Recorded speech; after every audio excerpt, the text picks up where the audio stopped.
चलिए दोस्तों, आज शुरू करते हैं आप सबके बीच अलजबरा का टॉपिक। और यहाँ पर हम अलजबरा को शुरू करेंगे, स्टार्ट करेंगे शून्य से और लिखर जाएंगे शिखर तक। शून्य से शिखर तक इसको लेकर के जाएंगे, ठीक है। तो इस पर एक छोटी सी कहावत मैं कहने जा रहा हूँ कि कहते हैं का वर्षा जब कृषि सुखाने और समय चूकी पुनिका पछताने। यानी कि उस बारिश से क्या फ़ायदा होता है जबकि खेती सूख गई हो। क्या हो गई हो? सूख गई हो। खेती सूख गई हो। जिसका धान सूख गया था वो बारिश से कुछ फ़ायदा पाया होगा? कुछ नहीं पाया होगा। यानी कि उस पढ़ाई से क्या फ़ायदा, उस पढ़ाई से क्या फ़ायदा जो तुम्हारे किसी काम में आने वाली ना हो। या तुम एकदम बेकार हो जाओ और फिर शुरू कर दो पढ़ाई करना। आसान है क्या? नहीं, है ना। और एक दोहा और कबीरदास जी कहते हैं। कबीरदास जी कहते हैं कि करना था सो कर लिया अब करी क्यों पछताए। क्या कहते हैं? करना था सो कर लिया अब करी क्यों पछताए, और बोए पेड़ बबूल का तो आम कहाँ से खाए। तो जो करना था वो तो कर चुके हो, है ना। जितना पढ़ना था उतना तो पढ़ चुके हो, है ना। लेकिन कहने का मतलब जब पढ़ाई सही से करोगे तभी तो कुछ आगे मिलेगा। जब पढ़ाई सही से करोगे तभी तो कुछ आगे मिलेगा। क्यों? पढ़ाई हमारी सही होगी, क्वालिटी हमारी उत्तम होगी तो हमको कुछ आगे मिलेगा। और पढ़ाई सही नहीं होगी तो क्या होगा? और बोए पेड़ बबूल का तो आम कहाँ से खाए। यानी कि जब बबूल का पेड़ बोओगे तो आम की इच्छा रखोगे, पढ़ाई सही से नहीं करोगे तो नौकरी करने की इच्छा रखोगे, है अच्छा जीवन जीने की। अच्छा जीवन वही जी सकता है आने वाले टाइम में जिसकी पढ़ाई बढ़िया होगी, है ना। तो हमारी कैसे क्या होनी चाहिए? पढ़ाई बढ़िया होनी चाहिए। तो इसलिए हम शुरू करते हैं टॉपिक को। अलजबरा। अलजबरा का मतलब होता है बीजगणित। बीजगणित का मतलब आपको पहले मैंने बता दिया है, फिर से आज मैं एक बार फिर से बता दे रहा हूँ। मैं 2 बार 3 बार इसलिए इसको रिवाइज करवा दे रहा हूँ कि ये चीज़ें जब एक बार आपके दिमाग में कंठस्थ हो जाएंगी, मन में कंठस्थ हो जाएगा, यहाँ पर आप लिख लोगे, यहाँ पर याद हो जाएगा, तो समझ लो, तो ये जान लो कि आपको कभी कॉपी किताब उठाने की आवश्यकता नहीं पड़ेगी। पड़ेगी क्या? नहीं पड़ेगी। चलिए अलजबरा शुरू करते हैं, बीजगणित शुरू करते हैं। और बीजगणित का मतलब क्या होता है बेटा? जहां पर अल्फाबेट का जोड़ घटाना होता है। किसका जोड़ घटाना होता है? अल्फाबेट का जोड़ घटाना होता है। बोलो सियाराम जी की जय। ठीक है। यहां पर भाई अभी तक आपने सीखा होगा कि 1 + 1 = 2 होता है। 1 + 1 = 2। तो हम आज सिखाएंगे कि a + a बराबर क्या हो जाएगा? 2a। क्या हो जाएगा बेटा? समझ में आया? a + a = 2a। और अभी आपने लिखा था 1 - 1 = 0 होता है। हम आपको सिखाएंगे a - a बराबर भी 0 होता है। आपने सीखा होगा कि a × a = 1 होता है, या 2 × 2 = 4 होता है। आज हम आपको सिखाएंगे a × a कर दोगे तो भैया a का स्क्वायर हो जाएगा। बोलो सियाराम जी की जय। ठीक है। अब आगे क्या सिखाएंगे आपको? आपको सिखाएंगे कि 2 का भाग जब 2 में करोगे तो क्या आ जाएगा? 1 आ जाएगा। हम यहाँ भी सिखाएंगे कि a का भाग a में करोगे तो a/a हो जाएगा, a से a कट जाएगा, 1 आ जाएगा। समझ में आ रहा है? तो आज हम आपको सिखाएंगे और आप लोग ध्यान से और ध्यान मग्न होकर के इसको सुनेंगे, सीखेंगे, है ना। सुनेंगे भी और सीखेंगे भी। सुनना किसको है? मेरी वाणी को। ध्यान कहाँ देना है? बोर्ड पर। समझ में आ रहा है? चलिए तो हम आगे इसको स्टार्ट करते हैं। और हमने कंटेंट्स में कुछ लिख दिया है। और मैं आज आपको बता दूं बीजगणित का पार्ट 1 है ये क्या है भाई साहब? पार्ट 1। और ये कम से कम 8 से 9 दिन चलेगा बीजगणित में। मैं कह रहा हूँ शून्य से शिखर तक लेके जाऊंगा तो लेके जाऊंगा, ठीक है। बहुत सारी समस्याएं आती है, तो जब हम छोटी छोटी चीज़ों को सीख लेंगे। अच्छा ये बताइए, आपको पता है घर बना हुआ है? पता है ना? क्या पता है? घर बना हुआ है। लेकिन ये नहीं पता बना कैसे। लेकिन ये नहीं पता बना कैसे है। लेकिन जिसने इस घर को बनाया है उसको पता होगा ना ये घर बना हुआ है कैसे कैसे बना है। क्यों? पता होगा कि नहीं पता होगा? आपको नहीं पता है, लेकिन जिसने इस घर को बनवाया है और जो इस घर के बनने के समय पर उपस्थित था उसको पता है कि नहीं पता है घर किस किस चीज़ से बना है। तो जब आप भी घर बनवाओगे तो आपको भी पता चल जाएगा। चलेगा कि नहीं चलेगा? ऐसा तो है नहीं कि आप घर नहीं बनवाओगे। नहीं बनवाओगे?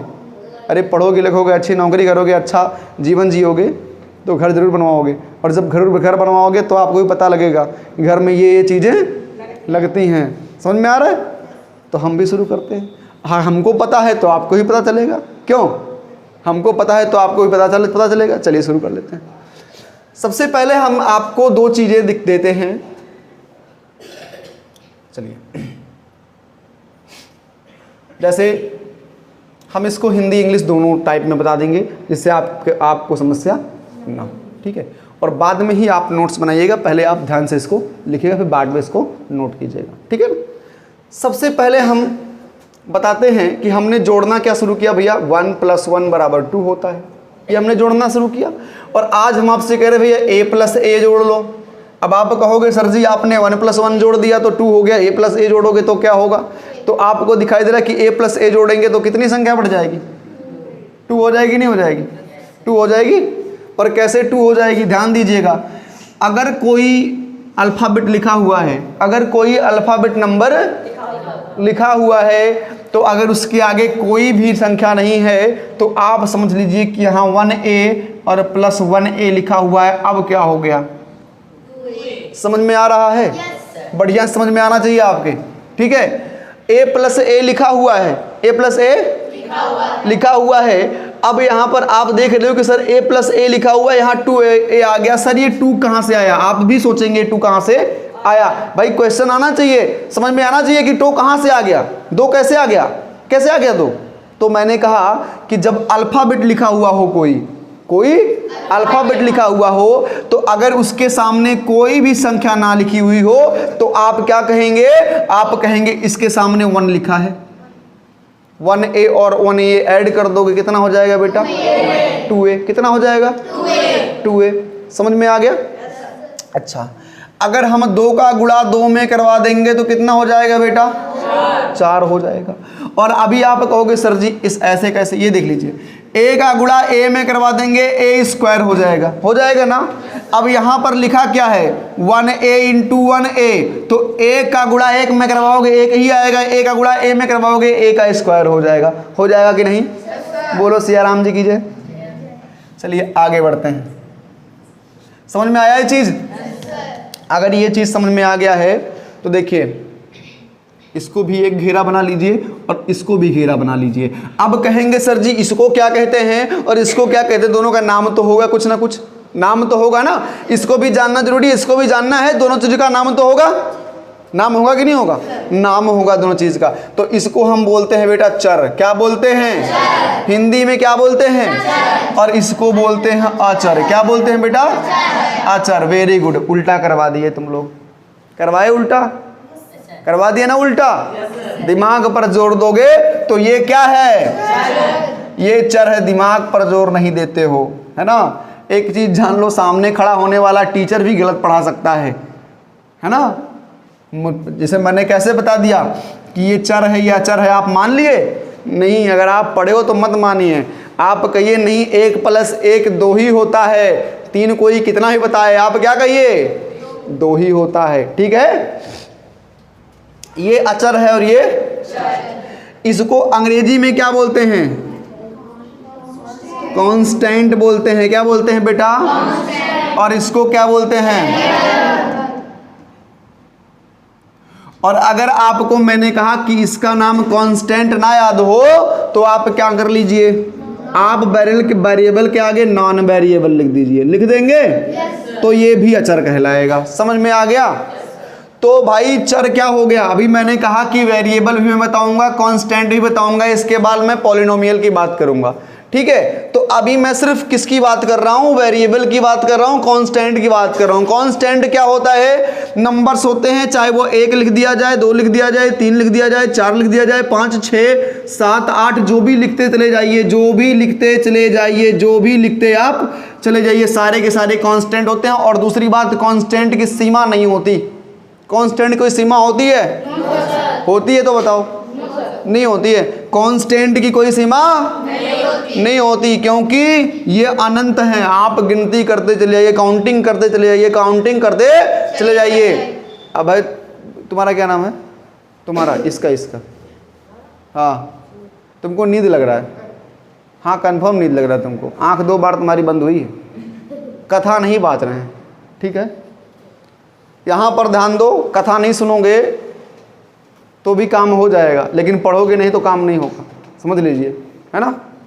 कथा तो दूसरे दिन भी सुन सकते हो, कहीं और जाके भी सुन सकते हो, लेकिन पढ़ाई आपको अपने ही समय में करना है ना। तो पढ़ाई पहले कर लो, नींद मत लो। अब यहाँ पर नॉन वेरिएबल क्या हो गया, नॉन वेरिएबल की संख्या यानी कि वो जो नंबर्स होते हैं सारे के सारे वो सब के सब क्या होते हैं, नॉन वेरिएबल होते हैं। आया समझ में। उसके बाद हम वेरिएबल की बात कर रहे हैं तो अल्फ़ाबेट में ए हो गया, बी हो गया, सी हो गया, डी हो गया, यानी कि ज़्यादा ज़्यादा कहाँ तक, जेड तक। ये सारे के सारे क्या हो जाएंगे बेटा, वेरिएबल हो जाएंगे। समझ में आ रहा है, समझ में आ गई ये चीज़। तो ये चीज़ आपको नोट करने की आवश्यकता नहीं, क्योंकि आपके दिमाग में बैठ गया होगा, हो गया होगा, बैठ गया होगा, नहीं बैठ गया होगा, बैठ गया होगा। तो आगे बढ़ें, आगे बढ़ लेते हैं।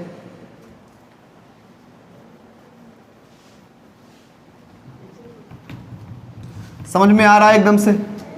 अब हम पॉलिनोमियल की बात करेंगे। किसकी बात करेंगे बेटा, पॉलिनोमियल की बात करेंगे। किसकी बात कर ले हम, पॉलिनोमियल की बात कर ले। पॉलिनोमियल का मतलब क्या होता है, बहुपद। क्या होता है, बहुपद। क्या होता है बेटा, बहुपद होता है। तो चाहे वो एक लिखा हो, दो लिखा हो, देखिए यहाँ पर आप दो को भी बहुपद कह सकते हो, ठीक है। 2x है, ये भी बहुपद है, ठीक है। 2x + 2y है, ये भी बहुपद है, ठीक है। और a + b का होल स्क्वायर है, ये भी बहुपद है। यानी कि जितनी संख्याएं इस तरह से लिखी जाएंगी सभी की सभी क्या हो जाएंगी, बहुपद हो जाएंगी। इनको 3 भागों में बांट दिया गया है, यानी कि टाइप ऑफ पॉलिनोमियल भी हम आपको बता दे रहे हैं, ठीक है। 3 भागों में बांट दिया गया है बहुपद को।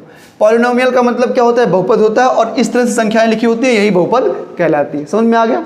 अगर आपसे कोई कह दे कि 4x² + 9x + 2 क्या है, बहुपद है नहीं है, आप क्या कहोगे, बहुपद है। आप क्या कहोगे, बहुपद है। और मैं बता दूं, पॉलिनोमियल का एक चैप्टर मैं सही से पढ़ाऊंगा, उस समय 10 से 15 मिनट की लगभग चैप्टर मुझे क्लास लेना पड़ेगा।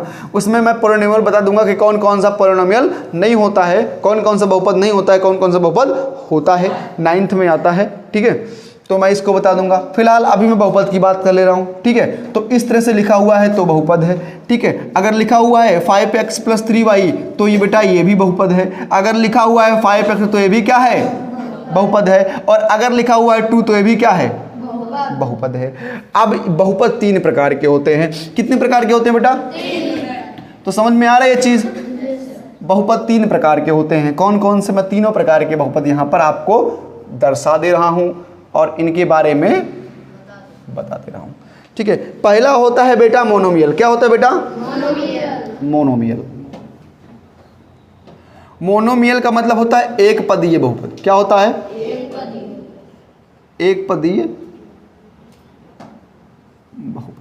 यहां सिर्फ हम कितने पद की बात करेंगे, एक पदीय, यानी कि सिर्फ और सिर्फ एक पद की बात करेंगे। कितने पद की बात करेंगे बेटा, सिर्फ और सिर्फ एक पद की बात करेंगे। चाहे वो बेटा ध्यान दीजिएगा, चाहे बेटा वो क्या हो, चाहे वो x हो, ठीक है, चाहे वो 5x हो, चाहे वो y हो, और चाहे 4y हो, लेकिन सिंगल सिंगल पद होने चाहिए। कितने होने चाहिए बेटा, सिंगल सिंगल। अगर सिंगल सिंगल पद हैं तो ये क्या कहलाएंगे, एक पदीय बहुपद कहलाएंगे। क्या कहलाएंगे बेटा, एक पदीय बहुपद कहलाएंगे। अगर सिंगल सिंगल हैं, ये कैसे हैं, सिंगल सिंगल हैं, तो कितने पदीय बहुपद कहलाएंगे, एक पदीय। और देख लीजिएगा वीडियो में कहीं अगर मैं गलती कर रहा हूँ, कहीं मैं गलती कर रहा हूँ, तो मैं अगले दिन इसको आपको डिस्कस करवा दूंगा कि हाँ गलत हुआ था, ठीक है, मैं बता भी दूंगा, ठीक है। तो ये मोनोमियल में होता है एक पदीय बहुपद। ये सिंगल सिंगल अगर हैं तो सिर्फ एक है, एक एक पद हैं। कितने पद हैं बेटा, देखिए यहाँ पर आप कह रहे होंगे सर जी यहाँ पर 2 हैं, चर और अचर दोनों हैं, है ना, चर और अचर दोनों हैं। तो आपको मैं बता दूं, जब 2 चीज़ों का हम गुणा करते हैं तो तीसरा हमको सिंगल मिलता है। मिलता है कि नहीं मिलता है। अगर हम 5 × x कर देंगे तो क्या मिलेगा, 5x। तो ये एक हुआ कि नहीं हुआ, हुआ ना। तो ये सिंगल सिंगल हैं, तो ये क्या कहलाएंगे, एक पदीय बहुपद। अब हम आ जाएंगे बाइनोमियल पे। किस पे आ जाएंगे, बिनोमियल पे, ठीक है। बिनोमियल बहुपद यानी कि द्विपदीय बहुपद। कैसे भैया, द्विपदीय बहुपद, पद। द्विपदीय बहुपद मतलब जिसके कम से कम कितने पद हों? दो पद हों। जैसे लिख दिया गया हो यहाँ पर कि 4x + 5y, ठीक है, या लिख दिया हो x माइनस 5, या लिख दिया हो 4x + 4y, या लिख दिया हो 1 - x। तो ये देखिए डबल डबल है कि नहीं है? डबल डबल है। अच्छा ज़रा मुझे बताइए कि a - b का होल स्क्वायर द्विपदीय बहुपद है या नहीं? है या नहीं? नहीं है। क्यों नहीं है? क्योंकि जब इसको आप तोड़ोगे तो 3 पद टूट जाएंगे। कितने पद टूटेंगे? 3 पद टूटेंगे। a² + b² और a² - b² + 2ab, इस तरह से हो जाएगा। सॉरी लग रहा कुछ गलती, a प्लस, हाँ ये माइनस होगा, ठीक है, a² + b² - 2ab, ठीक है, ये बहुपद ऐसे आ जाएगा। और ये देखिए एक पद, दो पद और तीसरा पद बन जाएगा। समझ गए? तो ये द्विपदीय बहुपद नहीं है, ये त्रिपदीय बहुपद हो जाएगा। क्या हो जाएगा? त्रिपदीय हो जाएगा।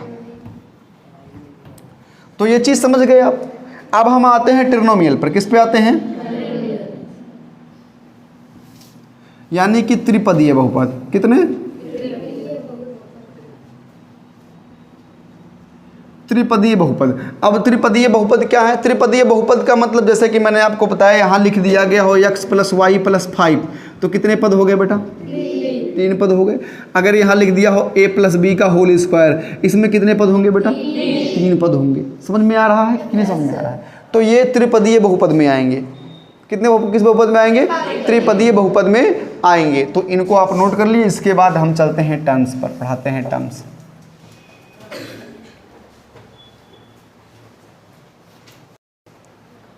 आगे बढ़ते हैं हम टर्म्स पर आते हैं। किस पर आते हैं? टर्म्स मतलब होता है पद। यहाँ 2 प्रकार के पद पाए जाते हैं। कितने प्रकार के पद पाए जाएंगे बेटा? 2 प्रकार के पद। पहला होगा समान पद। क्या होगा? समान पद। और दूसरा होगा असमान पद। क्या होगा? असमान पद। इसको हम बोलते हैं लाइक टर्म। क्या बोलते हैं? और इसको बोलते हैं अनलाइक टर्म्स। क्या बोलते हैं?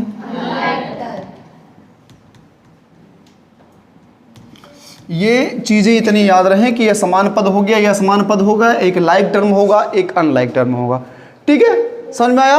एक लाइक टर्म है, एक अनलाइक। अब लाइक टर्म में क्या होता है, अनलाइक टर्म में क्या होता है, उसको भी जान लीजिए। बहुत छोटी चीज मैं बता रहा हूँ और बहुत सारे बच्चों को नहीं मालूम होगा कि लाइक टर्म में क्या होता है, अनलाइक टर्म में क्या होता है। आपको कुछ भी पढ़ा दिया जाए, जब तक छोटी छोटी चीज़ों को नहीं पढ़ाया जाएगा, कह तो रहे हैं, मैंने बताया तो कि कोई पूछ लिया घर में क्या लगा हुआ है, घर कैसे बना हुआ है, आपको खड़ी नहीं है, मालूम नहीं है, तो आपको पता, बस आप घर में रह रहे हो, इतना जानो कि टाइल वाले घर में रह रहे हैं, लेकिन कितना मेहनत करके बनाया गया आपको पता नहीं है।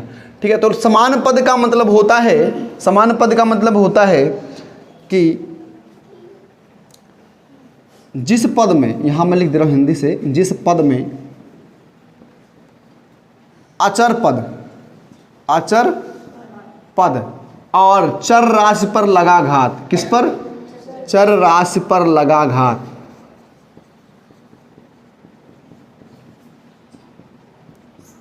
दोनों बराबर हो। दोनों क्या हो?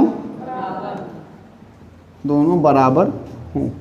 यानी कि अचर पद, जैसे अगर लिखा हुआ है 4x के पावर 4, 4x के पावर 4, अब अचर पद ये है और चर पद के ऊपर घात क्या लगा है, जब दोनों क्या हो तो ये क्या कहलाएगा भाई? क्या कहलाएगा? लाइक टर्म्स कहलाएगा। समझ में आया? जब चर पद और अचर पद पर लगा घात दोनों बराबर होगा तो क्या कहलाएगा बेटा? लाइक टर्म कहलाएगा। जैसे 5x के पावर 3 लगा हुआ है तो ये गलत है, ये यहाँ क्या होना चाहिए? 5x के पावर क्या होना चाहिए? तो ये क्या हो जाएगा? समझ में आ गया? 6y के पावर क्या होना चाहिए? तो क्या हो जाएगा? समझ गए? अब अनलाइक टर्म में इसी का उल्टा होता है। क्या होता है? यानी कि जिस पद में अचर राशि और चर राशि पर लगा हुआ घात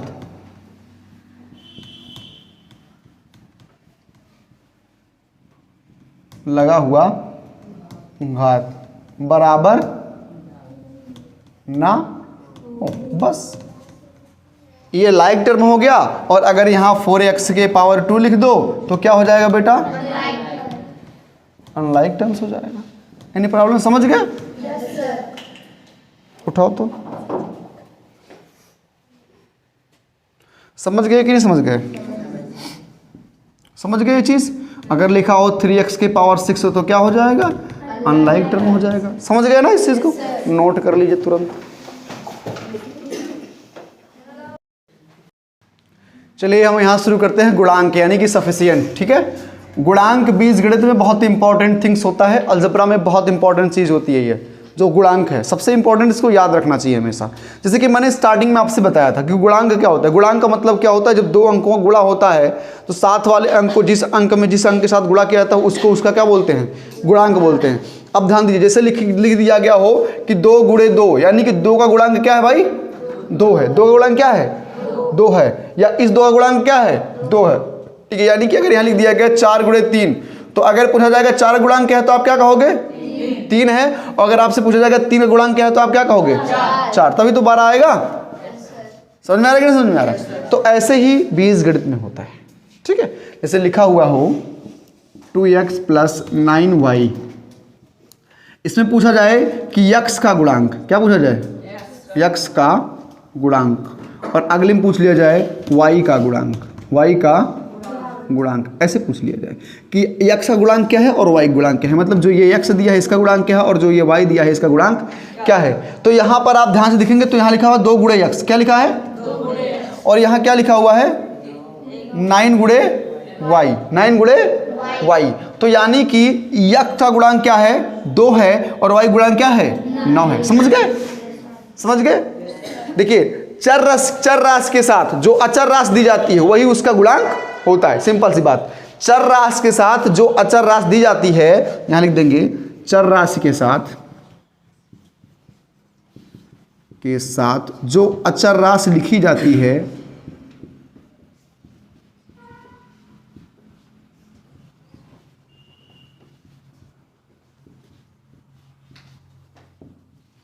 वही उसका गुणांक होता है। क्या होता है? समझ गए? अगर लिख दिया क्या हो सिर्फ x, तो इस x का गुणांक क्या है? क्या है? 1 है। x का गुणांक क्या है? क्योंकि इसको x नहीं, इसको 1x मानो तो ये क्या है? 1 गुणे x बराबर क्या हो जाएगा? 1x, यानी कि इसको हम x लिख सकते हैं तो इसका गुणांक क्या हो जाएगा? समझ गए? नोट कर लो।